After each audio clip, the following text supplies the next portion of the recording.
ইফতারের সময় তো চলে যাচ্ছে, কিছুই তো পাইলাম না ইফতার করার জন্য। দেখি পেয়ারাটা দিয়ে ইফতারটা খুলে নিই।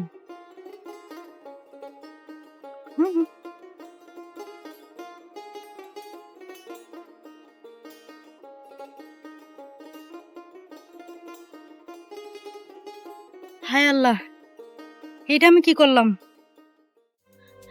এই ফলেরও তো একটা মালিক আছে, আমি যে বিনা অনুমতিতে ফলটা খেয়ে ফেলছি। আমি তো ওই লোকের কাছে এখন ঋণী হয়ে গেলাম। এই ঋণ তো আমাকে শোধ করতেই হবে।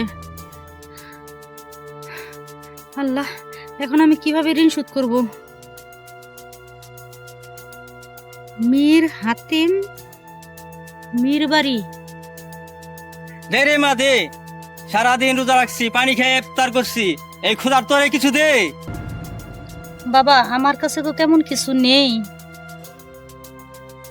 ওই নদী থেকে এই একটা ফল পেয়েছি, আমি অর্ধেক দিয়ে ইফতার করেছি। এই ফলটা অর্ধেক খেয়ে আমি খুব বিপদে আছি। কি বিপদ মা? আমি যে এই ফলের অর্ধেক খেয়ে ফেলছি, আমি তো এই ফলের মালিককে চিনি না। তার অনুমতি ছাড়া আমি এই ফলটা খেয়েছি, বড়ই অন্যায় করছি। এখন আমার তার কাছে ক্ষমা চাইতেই হবে, কিন্তু এই ফলের মালিকের ঠিকানা তো আমি জানি না। ফলের মালিক তো অবশ্যই আছে মা, কিন্তু তুমি যে আজব এক মেয়ে মানুষ,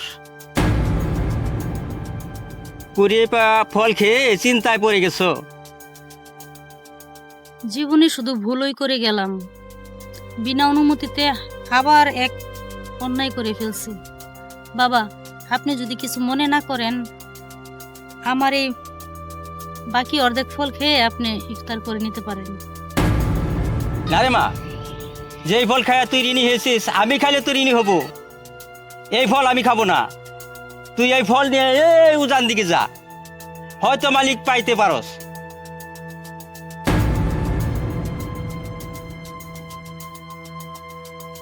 লোকটা মনে হয় আমাকে সঠিক পথই দেখাইছে।